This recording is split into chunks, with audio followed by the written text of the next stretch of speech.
Hi, everyone. Welcome. My name is Angela Love-Zaranka. I am the Program Director for Lactation Education Resources. And I am Sekeita Lewis-Johnson, the Accredited Provider Program Director here at LER. Thank you, and we welcome you into this space. Yes, so today we're going to talk about creating a study plan for the IBCLC exam. And just a little bit of background about us. I have been working in both community support as well as hospital and private practice for the past 30 plus years. I have done a variety of different things, served on various boards of directors, including the IBLCE Board of Directors and on their exam review committee. Sekeita, how about you? Yeah, so I am a family nurse practitioner. I'm also an IBCLC and birth doula. I am a retired labor and delivery nurse. I also have been a nursing instructor, as well as also served on boards in private practice. And so do a host of things, worked in the hospital as a lactation consultant, as well as outside of the hospital in the community setting. Excellent, that's great. So we're going to go ahead and get started and just want to provide you with just a little bit of background, a little bit of background information on how you can participate with us today. So if you'd like to ask a question or if you'd like to make a comment, you can do so by, take a look at that blue arrow there. It is pointing to where the question box is located. And you can put comments in there or you can put questions in there, whichever you prefer. If, though, you are participating on a mobile device, take a look at the GoToWebinar interface, and you can see with the green arrow the little question mark, which is there. You can click on that and ask us any questions. So go ahead and test it out today. If you'd like, please let us know where in the world you're participating from today. So we have we have two people who are helping us with our back end or tech support or questions today. We have the amazing Julie Grimes, who is from our customer support team, and Julie is also an IBCLC. So she can answer some of the questions that you may have in the question box. And we also have Jill here. So Jill is a person who's helping us with our tech. So if you have any tech issues, any concerns about that at all, feel free just to pop them into the question box and ask, and Jill will be more than happy to answer. Also notice that there are two handouts for this presentation today, and you can see them also in the interface right next to handouts. So without further ado, I'm going to turn this over to Sekeita.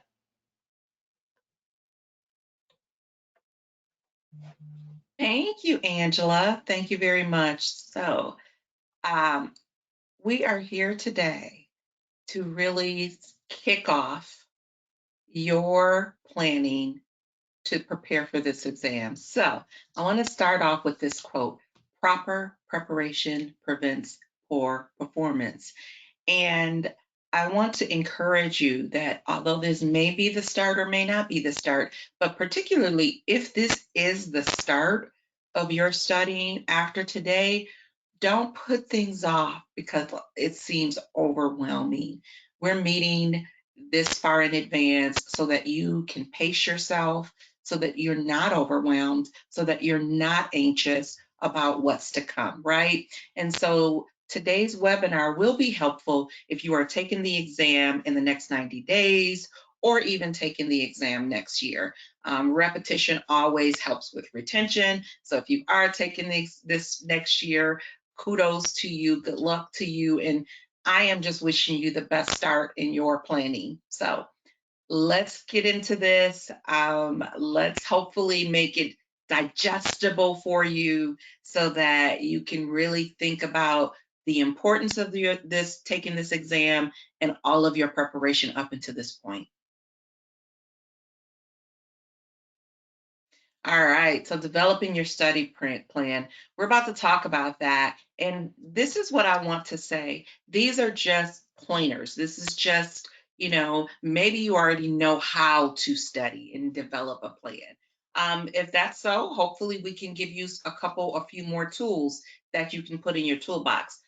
That's what we're here to talk about, is just really developing your plan to study for the IBLCE exam.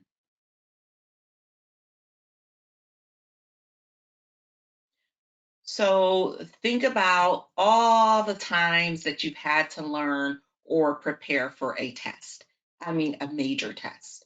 Some tests that are, are standardized tests. Sometimes we get to prepare and sometimes we don't. Luckily, this is one of those tests we get to prepare. Sometimes it just means thinking about what you've done in the past and then applying it to what you do now. Now, if you crammed in the past, I'm not saying to do that, right? This is a ton of information. But if you've used flashcards, you can start making those flashcards now. If you take notes, it's better to take notes and write your own notes because it helps you to retain the information. If you really set outlines and then put each key points in the outlines, what I'm saying to you is, you know what? Take a time, think about when you've done this before, whether you were successful or not. And if you weren't successful, think about how you would move going forward for this particular exam. If you've attended any webinars, certainly review some of those handouts, particularly as it relates to entry-level practice. Look over your notes from the courses. If you've taken LER courses or other courses, make sure you look over those and just really get what the best practices are as it relates to entry-level practice. And we'll talk about a little bit about that later. The other thing is when you try to remember things, sometimes you just can't remember. So I focus, and I usually tell students to read the materials like you're reading a novel, like you're reading it because you want to know it. And that too helps with retaining. When you try to remember, for example, the cranial nerves, and you're trying to make it all make sense, and you spend hours doing that, that may not be the best use of your time because the actual exam is not all about cranial nerves, right? And so really think about not trying to memorize, but really, how do you know what you know? And how do you know what to know?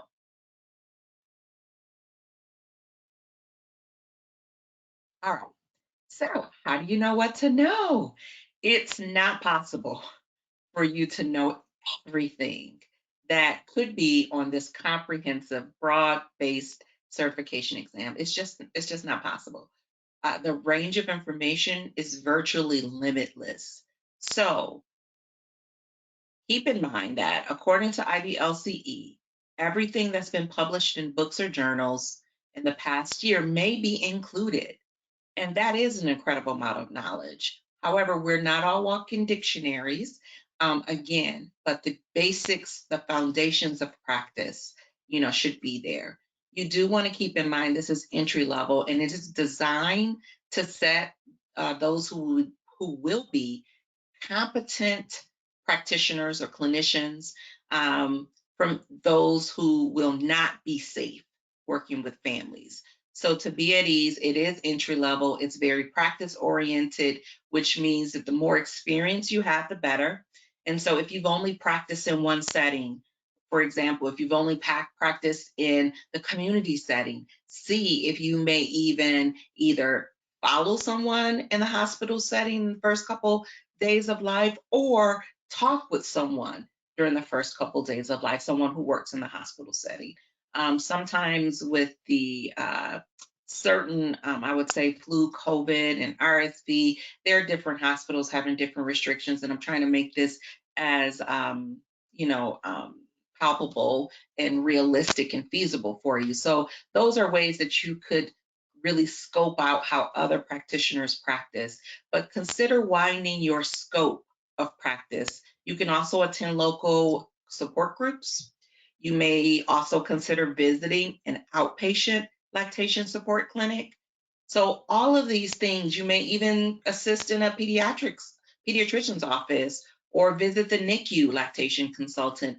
Really think about the areas that may help you be successful on this exam because maybe you've only had a little bit of practice in those areas, or maybe you only have theory or the book knowledge behind it. All right, so getting organized. That's what we're here to do. Research shows that material that is learned over a long length of time is retained better than cramming at the end. And I believe I started off saying that. That's why we're preparing properly.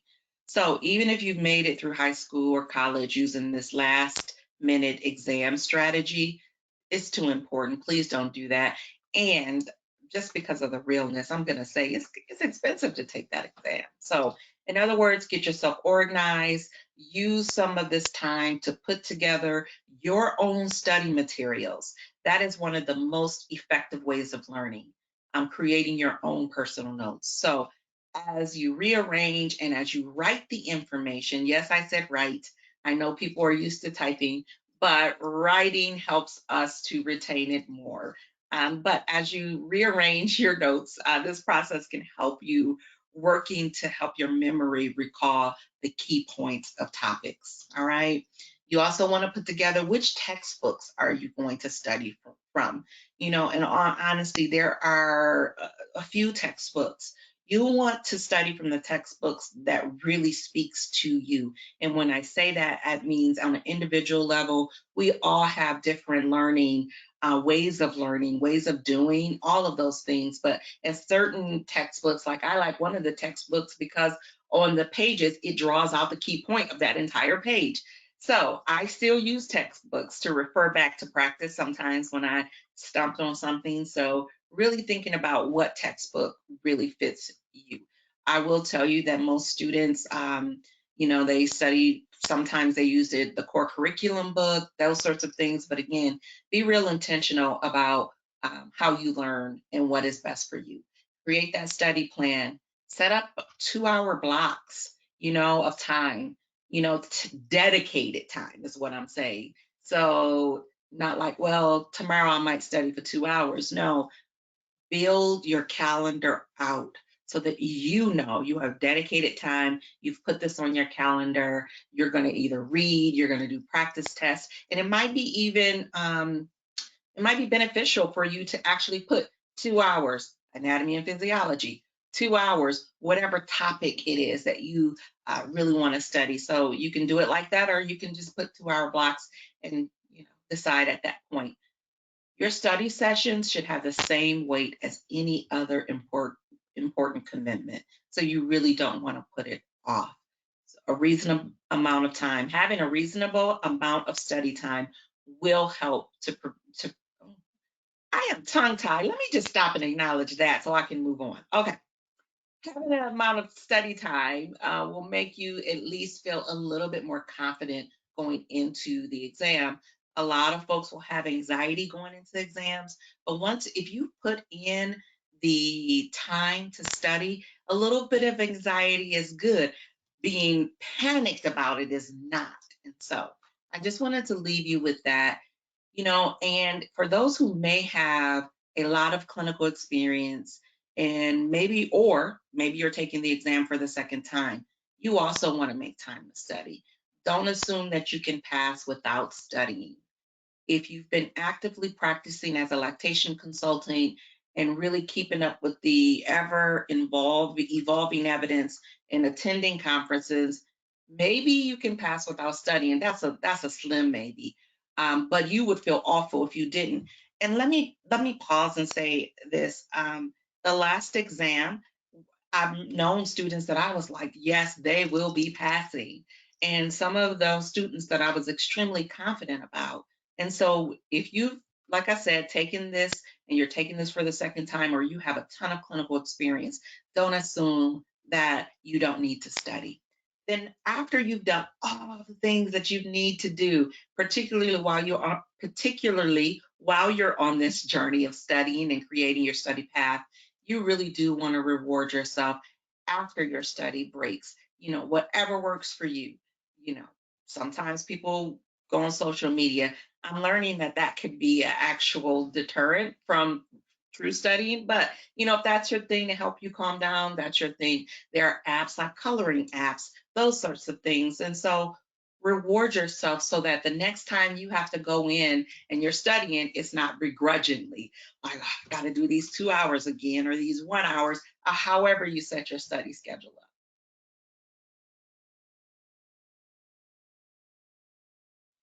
All right, so if group study is your thing, that is great.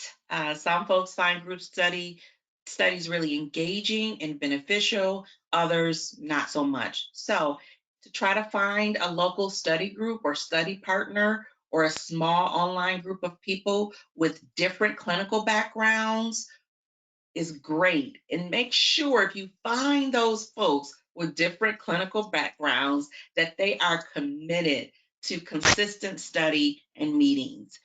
There's nothing more frustrating than, okay, we decide that, let's just say, for example, engorgement is our topic. We're going to talk about engorgement, treatment thereof, and different case scenarios. And then there's some person in the group that hasn't done any readings. They're coming to just take, right? Figure out what group is conducive to your personal growth and also your collective growth.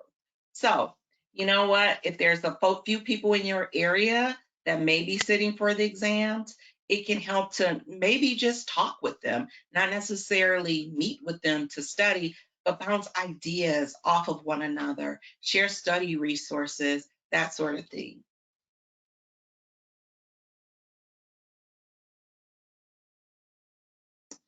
All right.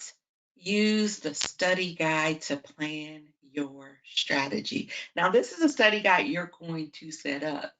All right. We have a study guide that we've provided for you, and it's actually in the handout section attached to this recording. So there you go. All right, but plan your study time when you're most alert. If that's in the morning, it's in the morning. Sometimes it's at night for some people. So pick a time that you're least likely to be interrupted, right? If you have children, figure out, negotiate with them. Like, okay, this is my time and this is your time. Ask them to agree with you that they're going to give you your time. You want to really set up a schedule. You want to really, listen to what your mind is telling you you need to focus on, but also keeping in mind that, that this involves most adult learners have jobs, they have a family. So really looking at your calendar and being intentional about, when do I have this event coming up? Okay, I may need to switch this around to a 4-hour day, whatever that means for you. Sometimes background noises help and sometimes they don't, but these are a couple background noise apps that you may want to try, just in case that might be helpful as well. All right. So your 30-day review schedule. This is a screenshot of the 30 days handout. It provides a list of topics on the IBLCE detailed content outline and activities that you can do to prepare. Now, note that it does say 30 days. Of course, it's best to start more than 30 days ahead. You really want to start 60 to 90 days prior and plan to work out each topic. And think about this, if you divide the topics, you might want to spend 2 to 3 days on topics that you are just not familiar with at all, and then spend, an afternoon reviewing content that you're pretty confident you already know, but you don't have to spend so much time on it. In other words, pace yourself. And if you start well in advance, you can pace yourself and you can plan for a few days off, for your family obligations, or to even take a mental health break or mental brain break. So the handout can be found as an attachment to this webinar, either live or recorded. This is more of a visual plan.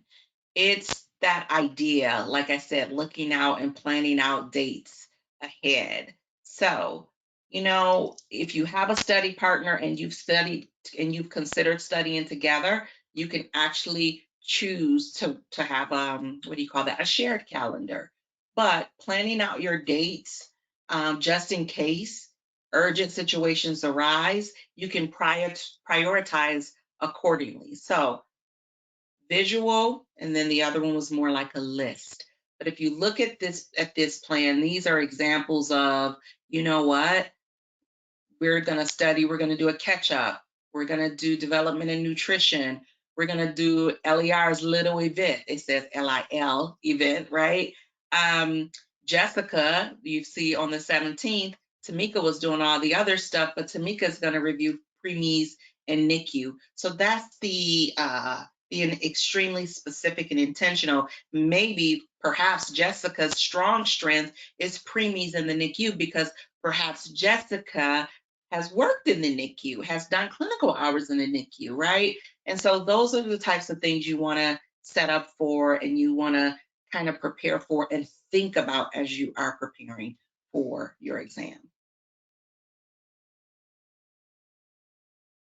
The textbooks here are some of the textbooks that's out on the market. I did talk about one particular book earlier. That's not to say that's the only book. You have Breastfeeding Answers by Moorbacher.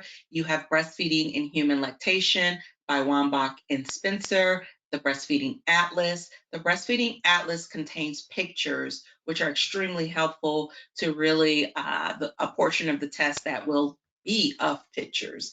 So you'll know how to look at the pictures and how to determine, you know, what you're looking at based on a photo. There's also the interdisciplinary core curriculum. There's also Breastfeeding, a guide for the medical profession by Dr. Ruth and Robert Lawrence. And so to that, I say, we talk about groups, really think about, even if you're not in a group and folks don't have these various textbooks, you can also do reviews. I always tell folks, look at the reviews, look at examples of the book to see if it speaks to you. Hopefully you already have these books though. All right, so before passing it back to Angela, I just want to leave you with this quote. It says, many students cannot pass their exam because they failed to sacrifice. Tongue tie still have it. Let me start over. Many students cannot pass their exam because they failed to sacrifice the minimum capital of time and money. So simply put, investing time and yes, sometimes money can make all the difference between passing or failing. So with that being said, Angela, take it away.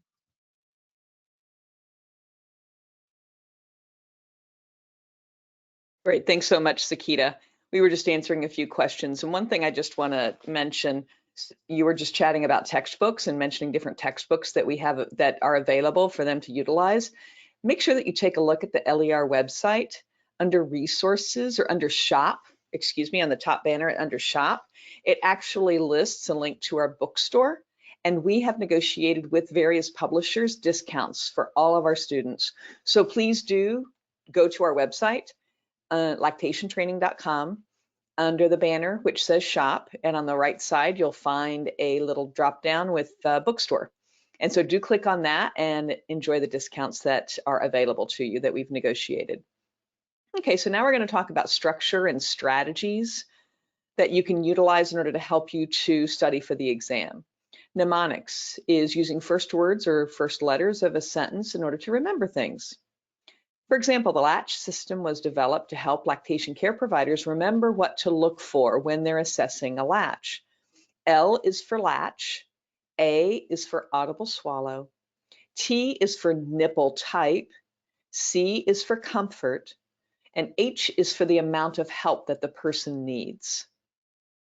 So another really good mnemonic is that a previous student suggested had to do with the hormones and which part of the pituitary gland each one of these hormones is created. So PAP is to help you remember that prolactin is created in the or comes from the anterior pituitary, and OP, the oxytocin, comes from the posterior pituitary. So that's one way to remember those things. Some people will also use the trick of using a first word of a sentence to jog their memory. You may have learned this old sentence in biology class to help you to remember the cranial nerves. You can make up something of your own. Anything that can help you to remember a list of things. Now, if there is a list of things, remember to divide and conquer. Subdivide into smaller segments. Consider the rule of 3. 3 items seems to be the easiest number of things to remember. You can actually take practice exams in our resource, which is called QBank. It's a fantastic tool to help with your studies. We've received many compliments on it, especially from those people who have taken the exam. You can practice the questions in tutor mode to learn the rationale behind the answers, or you can take it in test mode to simulate an online testing experience. You can walk through the different ways of doing this. You can either turn on tutor mode, you can turn off tutor mode, you can also set a time, the amount of time that you would like. You can do it in short, do a short amount of time, or you can do them which is longer. You could do a 50 question test in tutor mode, or you can turn off tutor mode and take 175 question, which is timed.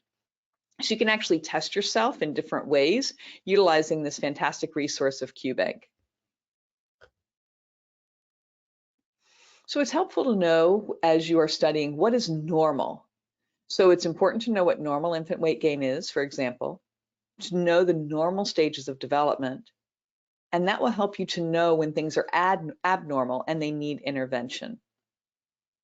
Study your difficult topics with others, especially those people who don't know anything about lactation. So let's say you choose a sympathetic person, a friend or something, hopefully not someone as you're standing in line at a store, and you can pull out your flashcards and you can say, let me explain to you what mastitis is. So if you can explain a concept like mastitis, or let's say the anatomy of the breast and how it works, if you can do that in general terms to someone who doesn't know anything, then it's really helpful for you to understand that, oh, if I can explain this to someone who doesn't know anything about lactation or lactation support, then it really can help me in order to study for the exam. Like if I can explain mastitis, I know that, I've got that, you can move on to something else. Of course, you don't want to have your friends standing there while you explain all these different concepts to them, but every now and again, it might not be such a bad idea. If, for example, you needed to pull out those flashcards and say, oh, I forgot, what was that again? Then that is an opportunity for you to say, okay, I still need to go back and study this. And yes, flashcards may be something which is a little old school. For a lot of people, it helps them to study. You can also take these little flashcards. We have them in our QBank interface, and you can download the flashcards and you can take them. We actually have some people who have added to the flashcards, and so we'll be incorporating those changes in the coming months. Also take a look at pictures, and when you take a look at a picture, take a look at the picture and explain it, right? So if you can explain it to someone else, like the age of a baby and why you know that that's the age of the baby, as far as whether or not, let's say that they're sitting up, something that they are reaching for, what are the cues that you can see in that picture that help you to discern exactly how old the baby is, and or if you're looking at something else, it may help you to determine or explain what the next course of action is. So let's say, for example, if you do see an image of mastitis, why do you assume that it's mastitis? What are the visual cues that you see? And then explaining that to someone else as well to determine that course of action is something which can be helpful. So some basics about the exam content. It consists of 175 multiple choice questions. Some are regular questions and some are related to pictures. And there are a few case studies with the type of question where they'll provide you with information in the STEM, and they will then ask a question, and then they may provide more information on the next question so that you can decide how things will change. So questions, as I mentioned on the exam, are referred to as items, and you may hear that term being used. You will have 4 hours to complete the exam, or 240 minutes. As I mentioned, the whole exam is multiple choice questions. Each item is made up of that STEM or the actual question, and then several choices, usually 4, but not always. The STEM of the item can be paraphrased as a question, a partial sentence, or best choice. Now, in this example, the STEM is the is about the onset of copious milk production. It can be phrased as a question. What is the stage when copious milk production is produced? A partial sentence, the onset of copious milk production is called, or a best choice question. What is the best description of the onset of copious milk production? They're all asking about the same concept, just in different formats. And the choices in this example are lactogenesis 1, 2, 3, and 4. I do know that those terms have changed slightly, and it's helpful if you can be aware of what the previous term was and what the new term is. One hint, it's, secretory activation, galactopoiesis. Those are a few of the choices you may see. So read the stem of the question and answer the question mentally. Think about what the correct answer could be. Read the choices. Now you can eliminate those that you know are not correct so they do not distract you. Then you can concentrate on differentiating the choices that are left. Tentatively choose your first answer on the list that seems correct. Then compare with the other selections one by one. If there is a better answer, then select that one and continue on. Maybe another answer will be even better.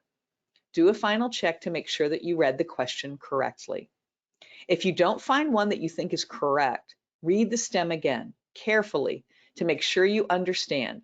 The perfect answer may not be one of the choices, so choose the best one. And just venture a guess if you're not sure. Note all of the information in the stem. It is probably there for a reason. The distractors are in the possible answers, not in the stem. Watch for words that can change the meaning of what came before.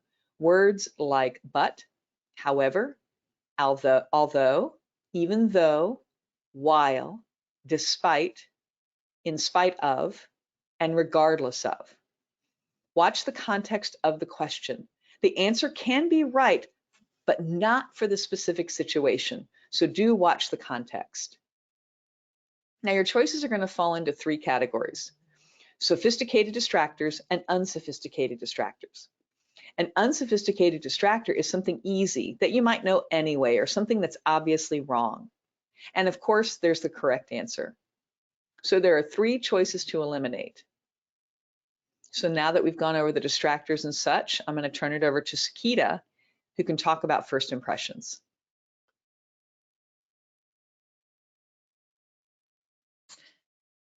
Thank you, Angela. All right. First impressions. Just know that your first answer is usually the correct answer. Don't try to second guess. I don't know if you're like me, but I have taken tests, put my first answer, went back, changed the answer because I read too much into the question, and then found out that I put the wrong answer. I had the first answer right anyways. That is heartbreaking. So don't read into the situation. Answer the question based on the information given. And Angela just spoke a lot about the stem of questions. I just want to reiterate to read the stem of the question all the way through. And then you want to read each answer, each possible answer all the way through, right? You want to really, really, really, really think about that, because I say this often a lot to students. We're so used to skimming and moving really fast that sometimes we know the answer, but we didn't read all the way through. And somewhere throughout that answer, it made it either incorrect or correct, but because we neglected to read it, we got it wrong. So just use some of these strategies to help you be successful. The other thing I do want to mention is, sometimes you might have a question that says always. This always happen. I want to really warn you about that rarely is there any situation in lactation that can fall into the always category. So you know what? That may not be true or accurate. So you want to think about that. There may not be questions or answers, I should say, that are all of the above choices as answers, because they really don't generally assess whether or not you know the material. Yeah, I think that's pretty much it, is what I have to say about first impressions. There will be times when you need to guess. So if you are uncertain of the correct answer, you can eliminate your options that you know are just definitely wrong and then make your choice. You can flag the question, that's another option, so that you can reconsider going back to that question at the end of the exam. But if you can eliminate at least one choice, then you have 33% chance of getting it right, right? And if you can eliminate two, that means you got a 50% chance of getting it right. So that is one strategy, but you do want to be careful of the time. So answer each question. Guess if you need to, flag it, and go back to it. There are some other strategies that people will use, like if you're not sure about a number answer, so the answers all are numbers. If you're unsure, you can toss out the high and the low and consider the middle range numbers. That's one strategy. Also, if there is an answer that's a look-alike option or a similar to, and you have no idea what this look-alike or similar to option is, check for the most inclusive option, the option that contains the most information. I usually say the longest sentence, right? So that's another test-taking strategy. Think about what this topic might be similar to. So, for instance, Angela just talked about galactopoiesis. What is that similar? What does that even mean, right? So related to something that you can maybe figure it out to make an educated guess. There are some instances where you will run across an exam item that might be totally unfamiliar, but in order to really, really, negate that or mitigate those instances, if you have a predetermined strategy for dealing with this on a consistent basis, chances are you will fare well. Because some exam statisticians recommend setting up this predetermined strategy.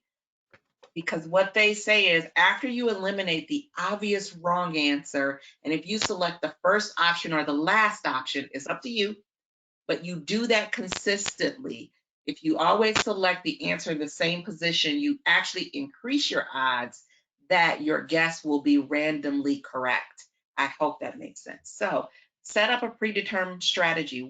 How are you going to go about it when you really don't know the answer? Angela did just talk about the picture items. Half the exam will be in pictures. With pictures, some questions you may be asked to do is to either define a diagnosis or condition, or distinguish between normal and abnormal. You may be asked to determine a child's age based on their posture, their size, or something they're doing, so their behavior in a picture.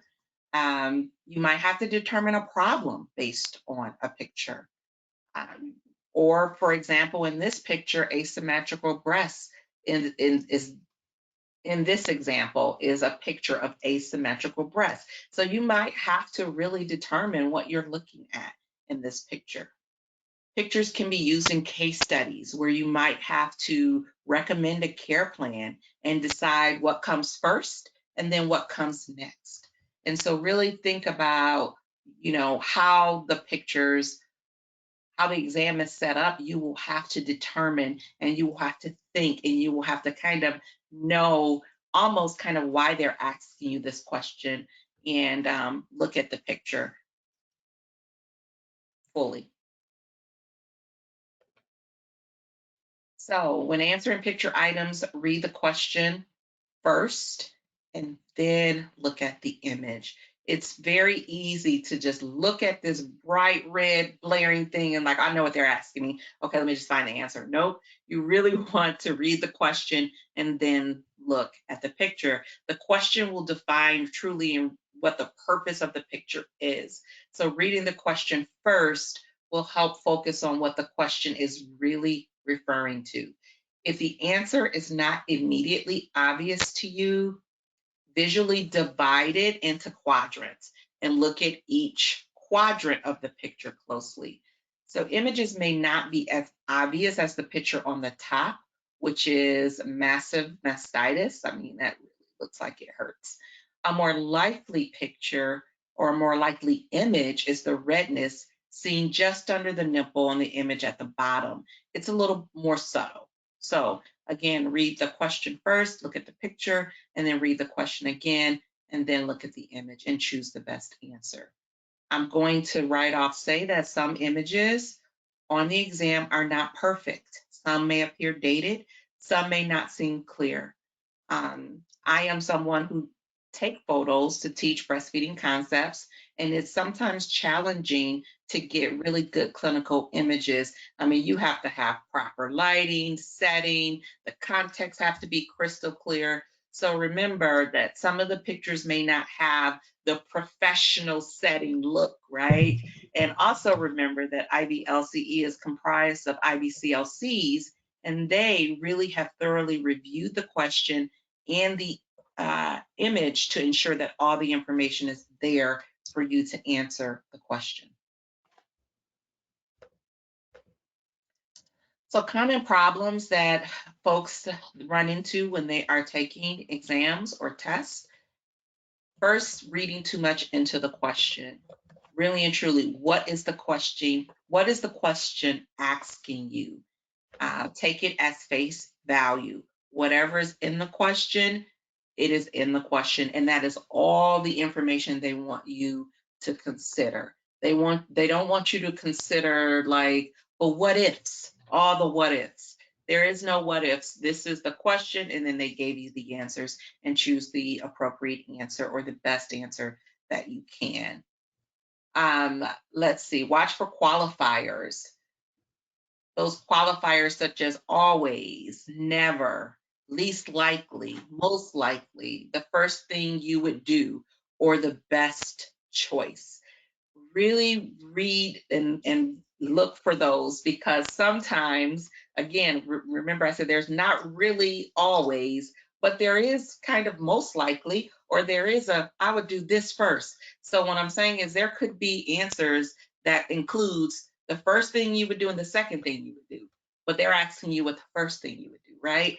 And so that's how you have to think about questions with qualifiers. Misreading the question, sometimes that is just human nature, but again, that's why I said read it in its entirety. Avoid answering the question that you think is just, oh, I got this. Answer the question that they are asking, even though the answer seems obvious, even to a picture. You may miss questions by doing that because you didn't really pay attention to what is being asked of you. Reread the question before you make your final selection, just so that you have the right concept. And again, I already talked about your mind goes blank and you just do not know. Choose an answer anyway, flag it, and go back to it.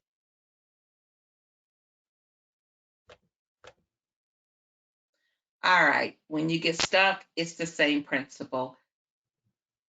However, sometimes when you get stuck, it's anxiety producing. So sometimes when we become anxious, we breath hold. Take a moment, take that deep cleansing breath, blow it away, really think about it, think of a real situation, use common sense. I'm hearing some background noise, I'm just not sure, but I've heard it a few times, so I just want to say, if you're not muted, can you please mute? Thank you.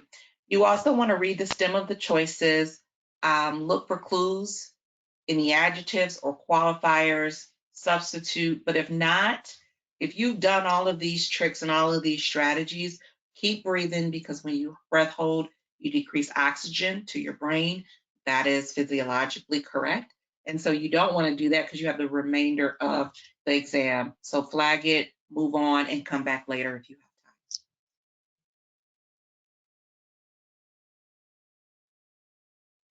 have time. All righty. Exam content. Angela's going to talk about the exam content. So here goes. Hey everyone, okay, so I'm going to provide just a little bit of background on what the exam actually is. And so the exam is known as a reference-based exam, which means it's based on the current medical literature. It's based on literature such as current textbooks. You can take a look at the compendium of research that has been validated, peer-reviewed, and in the pipeline over the past few years, as well as the Academy of Breastfeeding Medicine protocols. Things which are not included are unvalidated research. That means any additional study that has not been done to support the conclusions or additional research that did not support the original study. Anecdotal materials, verbal statements, websites, and conference presentations will not be included. Only things that are written in a peer-reviewed journal are included. The textbook, for example, Breastfeeding and Human Lactation, Breastfeeding Answers, the core curriculum, all of those things will be included. So those are all examples of an evidence-based textbook. Now it's important, as Sekeita was alluding to, not to go down the rabbit hole and think, well, if this, or well, but, or that sort of one-off presentation. I knew a family who, if that's the case, then you're going down the rabbit hole. And so when you're answering the questions, it's best to not think of those things, but to think about what's most likely to be the situation. Now, the exam covers all of these topics as they relate to breastfeeding and human lactation. Now, this is a copy of the previous detailed content outline or the exam blueprint, and I'm including this here for a reason. So just real quick, you can go to the IBCLC Commission websites and into the document section, and you should be able to access the detailed course outline. You can print it out if you wish. I know a few groups of candidates who will create a Google Doc and have other people add relevant content to different aspects of the detailed content outline. And one group I knew did this, one of LER's exam groups did this, and they gave everyone access to it. And it was really wonderful to see how different things would pop up in different sections. I ran into somebody just a week or two before the exam was happening. We were both attending a conference, and they actually had printed it out and put all of these pages in their conference bag so that they could review it during downtime. So I thought that was a really clever way of doing it. Now, the reason why I'm including the previous detailed content outline is because IBLCE used to publish how people scored based on different subjects, as well as, now this is 2019 data, I'm going to use older data in just a moment, but they published something in the 2019 that I was able to extract. It's public, and it's the 2019 data. So I noticed somebody asking a question in the chat as far as, well, how well do people perform on the exam? And so you can see that in April, 81%, and in October, 72% of people pass the exam. Now, being mindful of that, why is there a difference? It doesn't mean that the October exam is more challenging than the April exam or March and September. It doesn't mean that it's more challenging. It's just that the October exam is actually translated into all the different languages. In the earlier part of the calendar year, it is only presented in English. And so in the later part of the year, the second exam administration, it is offered in several different languages. And there is a possibility that folks whose mother tongue is not English do not do as well on the exam. And it probably has to do more with the fact that the resources that they need to study have not been updated into a textbook or into their language that they are going to be studying and working for the exam. And so that is part of the reasons why. That's one of the assumptions as far as why people who take it in languages other than English do not perform as well. Now, take a look at those people who have recertified by exam.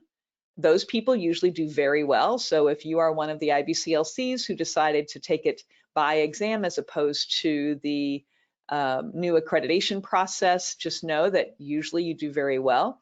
People who have to take the exam a second time because they didn't pass the first time, there's about 47% of those people will actually pass the exam.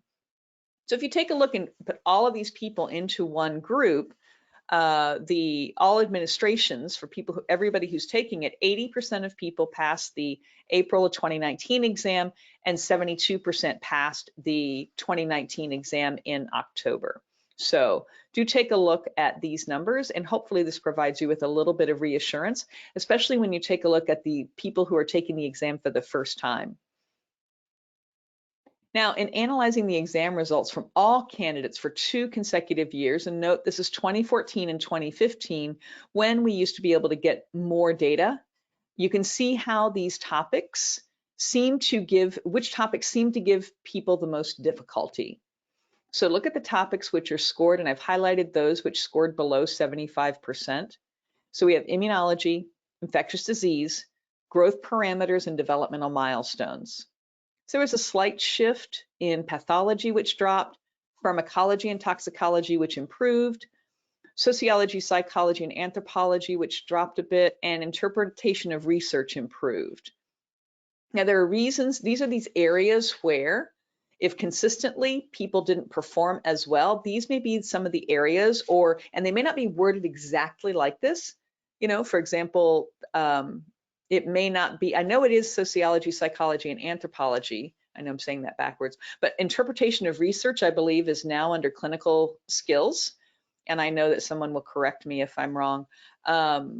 Techniques as well. And so things definitely, public health is under, I believe, clinical skills too. And so some things have been sort of morphed together, but just sort of get a general idea that immunology, infectious disease, pathology, pharmacology, those are things which people usually do not perform as well. So those may be areas, especially if that's not an area of your expertise, then that may be an area where you want to focus and where you want to study. Oh, one quick point here. Let me go back for a second. Some people will ask, well, what area should I study? So you can see the number of items in each discipline. And so you'll notice that, for example, under techniques in 2014, there were 31 items in that section. And yet in 2015, there were only 18. Public health, there were 5 items in 2014 and 7 items in 2015. So Sekeita was talking about, guessing, eliminating the first choice, your second choice, trying to come up with the right answer. And so when you're trying to decide what to study, yes, you do need to know the entire detailed content outline, and yet there are more items in that specific topic than other items on the exam. So be mindful of that. Now remember that the exam also covers these chronological periods from preconception to toddler, with the majority of questions which will be clustered in the early newborn time frame.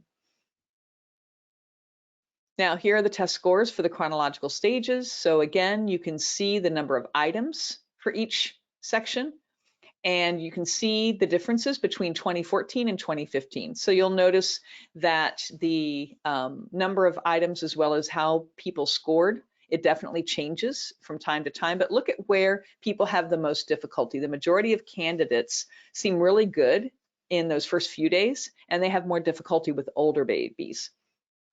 So it's helpful if you can find or ask for pictures of babies at stages which you currently do not work with, and quiz yourself. If you're not experienced with older babies, try going to some sort of lactation support meeting to observe and to listen what these parents are talking about. Again, it's important, though, of course, to get permission from the group facilitator so that you can have some sort of context, that you've got that person's permission, and so that you can sort of engage and listen and think for yourself, I wonder how old this baby is, and take a look at the cues that each one of these babies is demonstrating in order to try to help you with those ages and stages. So don't panic. You may be asking yourself, what should I know that I don't know, which might be on the exam, but I don't know. Remember, you will be prepared. Believe in yourself. The families that you have worked with over the years have benefited from your information that you have provided and all that support as well. So pace yourself. Take your vocabulary words wherever you go. Use little pockets of unexpected time to study. Now, I would be remiss if I didn't mention that it's important for you to watch for signs of excessive stress. Symptoms can include mental, social, and physical problems. Mental stress can show up as being forgetful, confused, agitated, or spacey. Social stress can show up as being irritable, argumentative, or withdrawn. Stress can show up in physical problems, such as cold sores, bladder infections, eczema, GI upset, or catching every single cold that comes down the pike. Do what works best for you in order to reduce your stress. All right, so there have been a lot of questions, I know, in the chat. And so as Sekeita comes on to help to see if there's any questions we should answer to everyone, I just want to provide a quick quote from someone, one of our previous students, who said, "I started your 1-month study plan 3 months in advance and slowly worked through it. Then when I finished that, I just did as many practice tests as I could on QBank and studied the rationale and took notes on each one of those. The last month or so, I studied my notes and then all the resources that LER had, like the anatomy and vocabulary worksheets. I felt very prepared while taking the exam. I also loved your webinars. My advice is not to get caught up with the people who are really stressing." And indeed, if you're on any of those social media platforms or any of the groups, you may indeed find a lot of people who are stressed out. Try not to get caught up in those, the comments and the questions and everything else. Stick to your plan and you'll do well on the exam. That is my hope for all of you. Okay, Sekeita. Thank you, Angela, so much. There's a question. It says, can you repeat the new terms for lactogenesis? So there's, go ahead. Secretory differentiation. There's your tongue tie. I guess I'm getting it, Sekeita. It must be contagious. And then secretory activation and galactopoiesis and involution. Did I get it right? Ding, ding, ding, ding. Yes, you did. Phew. Okay, good. Let's see. There are over, just as an FYI, there's over 578 questions on the practice exams, on the QBank exams.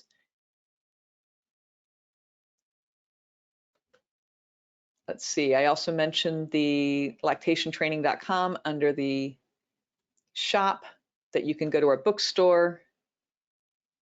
Angela, can you also repeat about the slides being available after this webinar is complete? So these slides won't be available, but we do have those couple of handouts which are there, and I do believe that if you click on the in the chat on the different handouts, so it should be in the materials section. So some people found it in the materials section if you're on a mobile device. Other people found it in, where else did other people find it?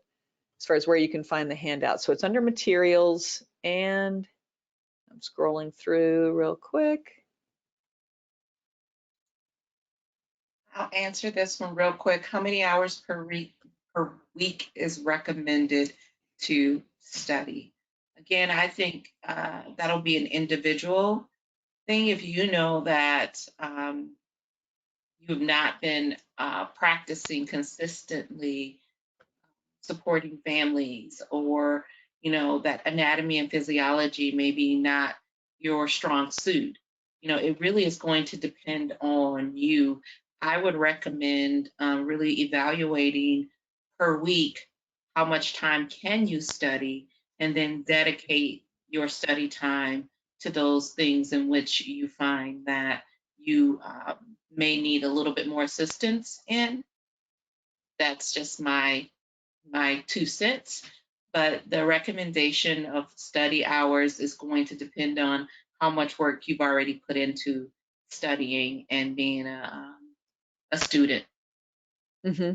Well, and it's January, and there's 90 days to the exam, and I would say front load it as best you can, because as Sekeita sometimes says, life keeps lifing, and you don't know how things are going to happen, what's going to happen in the next few weeks or months. And so start now, start today, make your plan today and get started with the studying today, and see if there's a way that you can sort of, plan it out and do a little bit more now.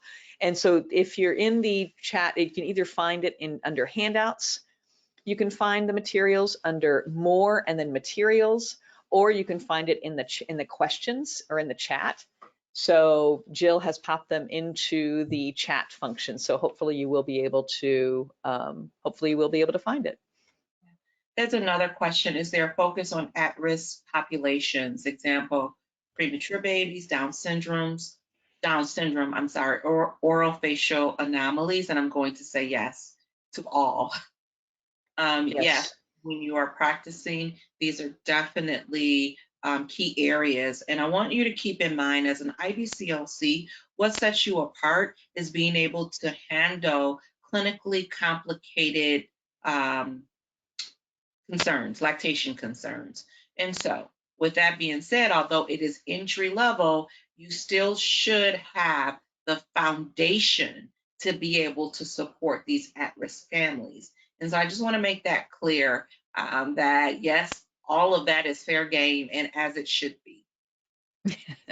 Exactly. Someone's asking a question. Why do you think retakers of the exam rate is 50%? I'm assuming that means, why do you think that they don't pass the second time they take the exam? Again, I have a feeling that a majority of it has to do with the language piece. If you don't have up-to-date materials to study, then that can be part of the challenge, or not just necessarily up to date. In other words, it doesn't have to be like from this year. However, if you're studying a book which is 10 years old, then that could be part of the issue, especially if there've been two additional updates to that publication in that 10-year span, then that could be one of the reasons why folks have a difficult time passing again. Someone is asking, how can I get training or volunteer? I'm not certified. I will mention, even though this isn't part of this webinar, but we do have a program at LER called our Hours program for those people who are certified breastfeeding specialists. And so if you reach out to our support forum, support@lactationtraining.com, we can provide you with more information about how you can earn your clinical hours through LER. There's another question about where can you find the terms about lactogenesis. It's going to be in every single textbook that was mentioned on the slides. And so those are where those terms can where you will find them. And yeah, I encourage you to really link them together. Which one is lactogenesis 1? Which one is lactogenesis 2? And be familiar, like Angela said, with both of the terms. Mm-hmm. And what they mean, and at what time are they typical? Yes. That sounds good. Okay, great. I think that is it. What do you think, Sekeita? We got it? I think so. I mean, listen, I want you to be encouraged. First of all, I hope we got it, because listen, we need you all. We need lactation consultants. Families need support. They need assistance. And by all means, the platform or the culture of lactation support is definitely in need of more bodies. And so I am hoping that you all will take this moment to really think about these strategies and all the things that Angela and I have said about preparing, and that you will take it to heart, because families really do need you. We need you as in the profession, and I can't state that enough. Agreed 1,000%. Yes, please do join us. So thank you very much for joining us today. If you have any questions, again, support@lactationtraining.com. Happy to answer your questions. Thanks so much. Thank you. Bye-bye. Bye.